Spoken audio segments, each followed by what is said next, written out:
자, 오늘은 욥기 33장입니다. 오늘의 핵심 말씀 12절을 우리 함께 읽어보겠습니다.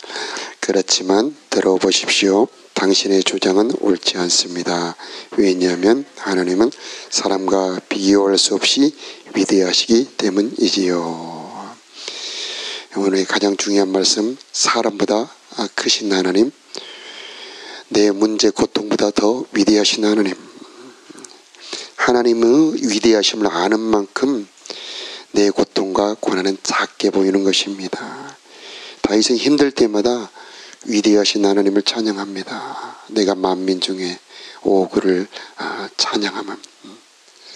이렇게 다윗은 그 쫓기면서 괴로워하면서 고통스러울 때마다 그 하나님의 위대하심을 찬양하며 기도할 때 힘을 얻습니다. 하나님은 내 고난보다 크신 분이시고 내 어떤 문제보다 더 위대하신 분, 어떤 것도 그분 앞에 가면 작아지는 겁니다. 모세도 일생의 가장 큰 문제, 이스라엘 백성 전체가 다 죽을 위기에 빠졌을 때 하나님을 뵈러 갑니다. 하나님을 만나면은 아무리 큰 것도 작아지는 겁니다. 솔로몬도 하나님의 크심을 알았기 때문에 그의 통치에 힘을 가졌을 수 있었습니다. 하나님을 안다, 하나님의 위대하심을 느낀다, 그만큼 자유를 얻습니다. 주는 영이시니 주의 영이 계신 곳에는 자유함이 있느니라. 하나님을 아는 자는 묶이지 않습니다. 하나님과 함께 있는 자는 그 어떤 것도 그를 누릴 수가 없습니다. 하나님의 위대하심을 잘 알지 못하는 이유가 뭐냐? 그것은 바로 교만이죠. 자기 의로움이라고 하는 거. 그래서 오늘 욥기에 오늘 주제 중에 바로 자기 의로움이라고 하는 거. 우리가 봤던 것처럼 31장에 얼마나 욥이 의롭게 살았습니까? 처녀를 주목하지 않았죠. 재물 앞에서도 하나님을 인정했습니다. 고와 과부를 멸시하지 않았죠. 1장 2장에 보면은 하나님도 사탄 앞에서 욥을 칭찬하지 않습니까? 그만큼 훌륭하게 살았던 욥입니다. 그런데 하나님은 욥한테 칭찬하지 않습니다. 참 신기하죠? 왜 그럴까요? 아직 욥에게 완전하지 않는 그 불완전함이 있는 겁니다. 그것은 자기의 의로움이라고 하는 겁니다. 이 로마서 9장, 10장, 11장의 주제입니다. 하나님의 의로움을 모르기 때문에 자기 의로움을 내세워서 은혜를 받지 못하는 겁니다. 자, 한번 생각해 보세요. 여러분, 욥처럼 의롭게 살았을 때에 소리 없이 그 사람에게 들어오는 것은 자기 교만, 자기 자랑입니다. 나처럼 하는 사람 어디 있어? 나만큼 해봐. 이렇게 자기 자랑, 자기 의로움이 들어오는 겁니다. 그런 사람들의 특징은 남을 비판하기가 쉽습니다. 비교하기가 쉽고요, 높아지기 쉽습니다.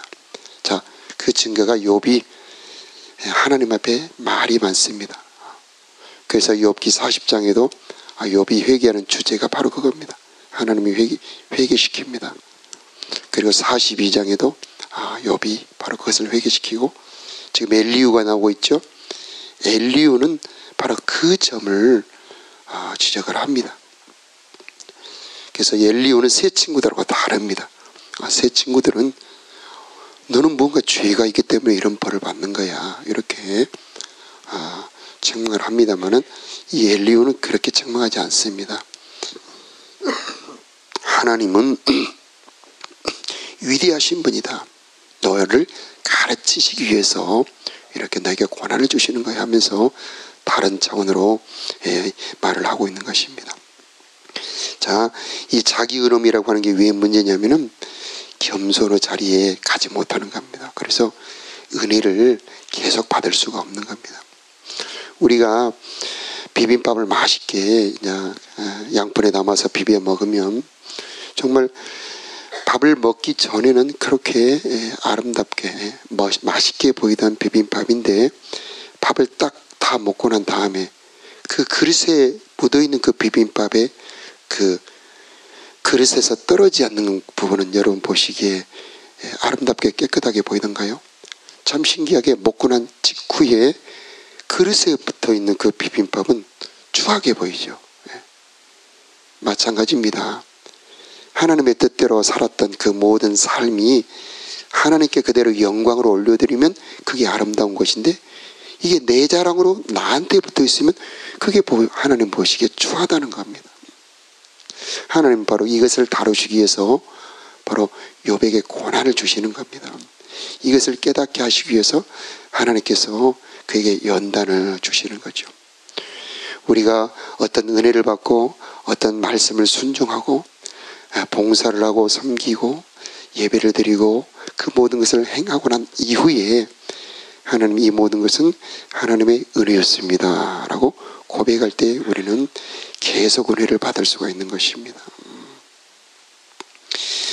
자, 우리가 31장에서 보았습니다만 욥이 그렇게 말씀대로 살았던 것이 욥의 자기 힘이 아니었다는 것이죠.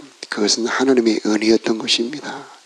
우리들의 믿음도 내가 머리가 좋아서 믿음을 가진 것이 아니고 우리들의 믿음조차도 하나님의 선물입니다.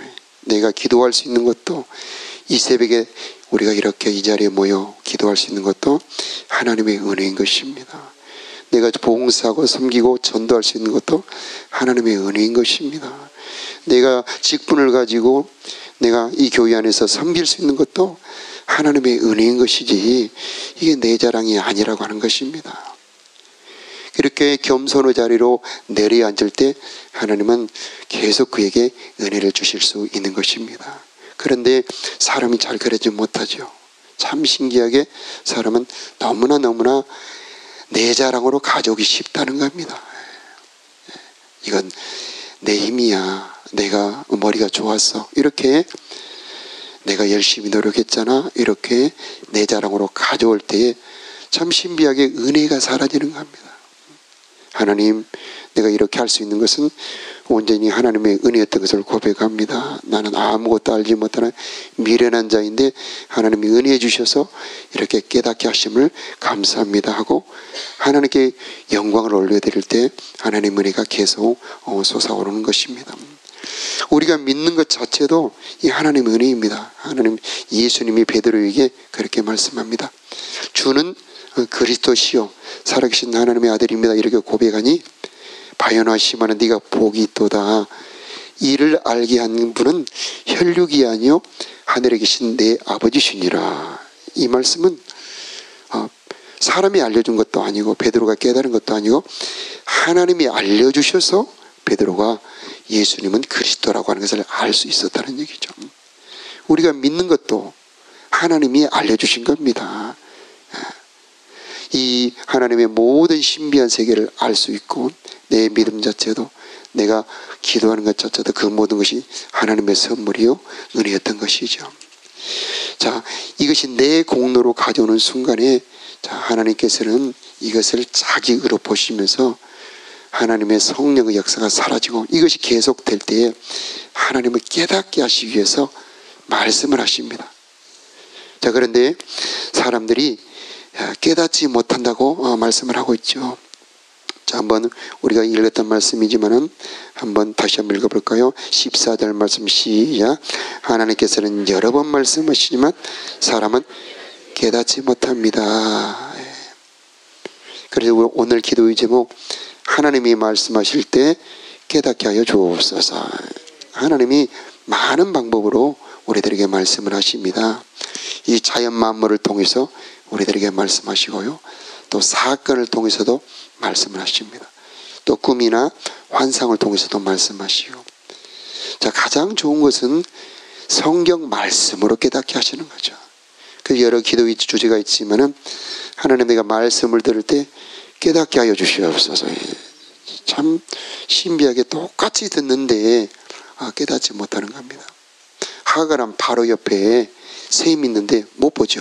근데 하나님께서 하갈의 눈을 여서 샘을 보게 하시니 하갈이 그 샘에서 물을 길어 먹는 거죠. 자, 게하시가 있고 엘리사가 있습니다. 똑같이 도단성이 있는데 게하시는 보지 못합니다. 그러나 엘리사는 보지요. 불말과 불병거가 그들을 둘러 보호하고 있다는 것을 게하시는 못 봅니다. 그러니 두려워하지요. 놀라죠. 그러나 엘리사는 조금도 두려워하지 않습니다. 담담합니다. 그러면서 기도하죠. 하나님, 눈을 열어 이 종을 보게 하옵소서 하고 딱 눈을 열어 보니 불말과 불병거가 확 두르고 있었죠. 여러분을 축복합니다. 하나님이 말씀하신 것을 깨닫는 은혜가 있기를 바랍니다. 다양한 방법으로 말씀하십니다. 기도할 때의 성령의 감동으로, 마음의 음성으로 말씀하실 때가 많죠.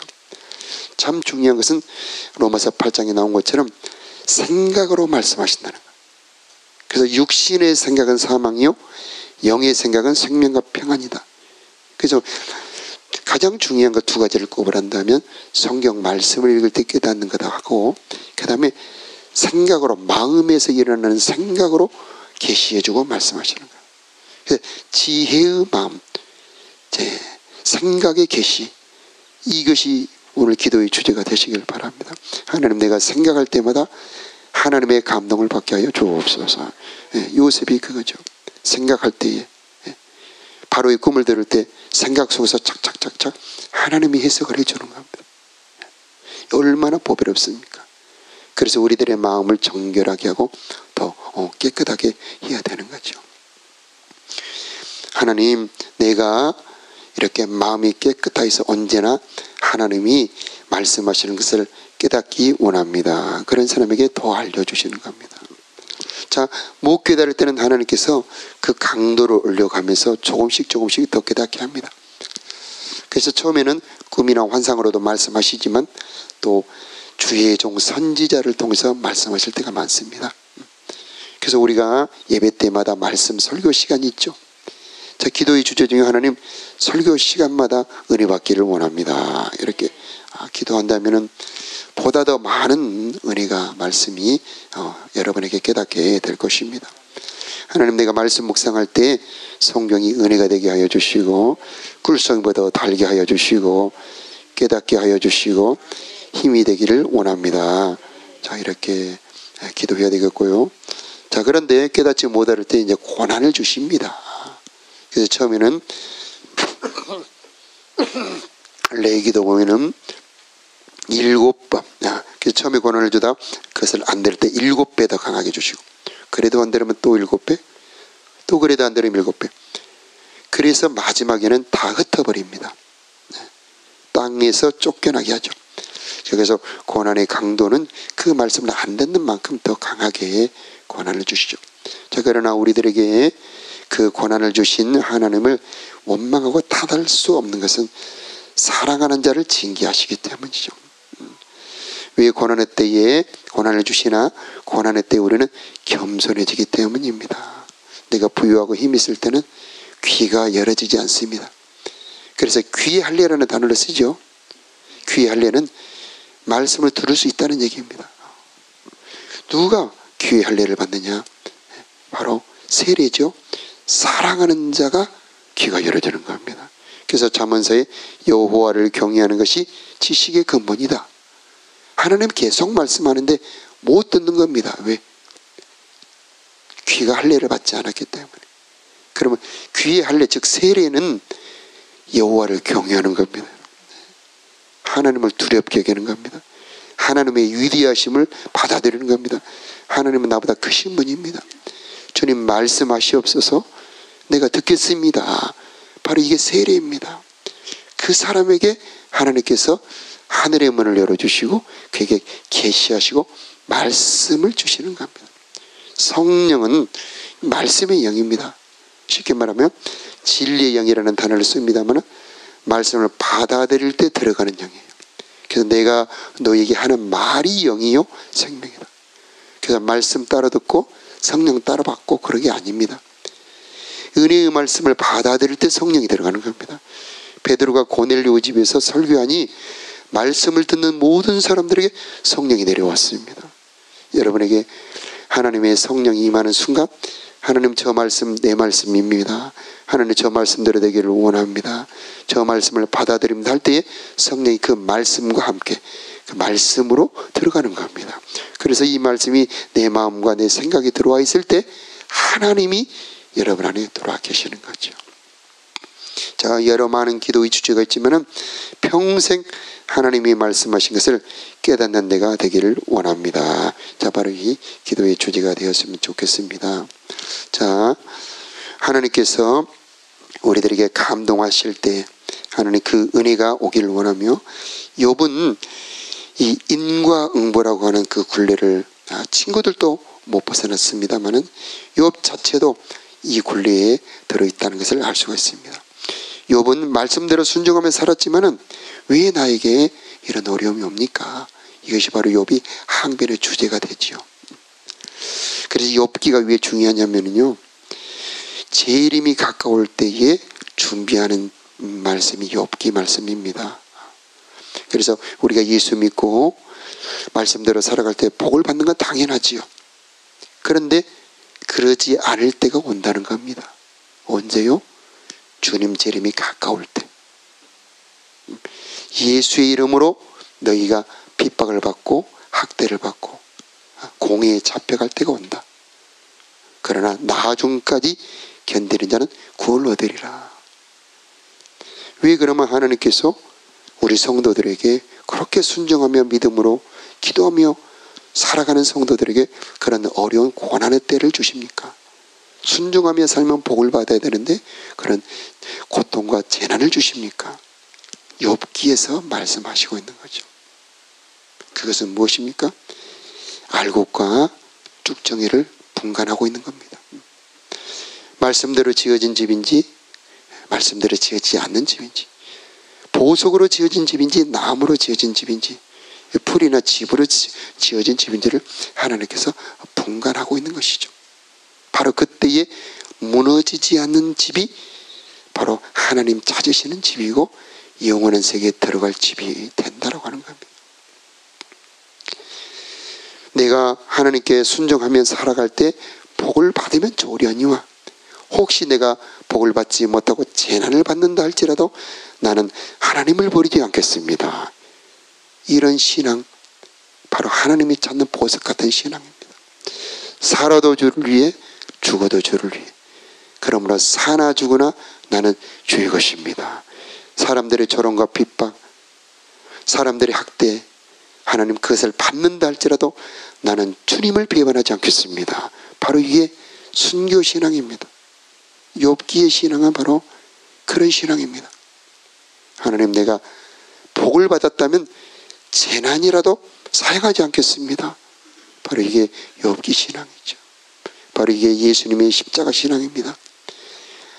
여러분, 욥하고 비교해서 예수님은 더 순종하며 더 완전하게 사신 분이죠. 그런데 그 마지막 결론이 십자가입니다. 그 엄청난 고난, 그 엄청난 조롱과 배신, 그리고 그 엄청난 수치 아픔을 담당하라고 하나님께서 계시로 딱 주십니다. 그 말씀을 받고 예수님은 심히 고민합니다. 그리고 겟세마네 동산에서 기도하죠. 욥은 말을 많이 했습니다만 예수님은 3번 기도로 그 잔을 받아 마시죠.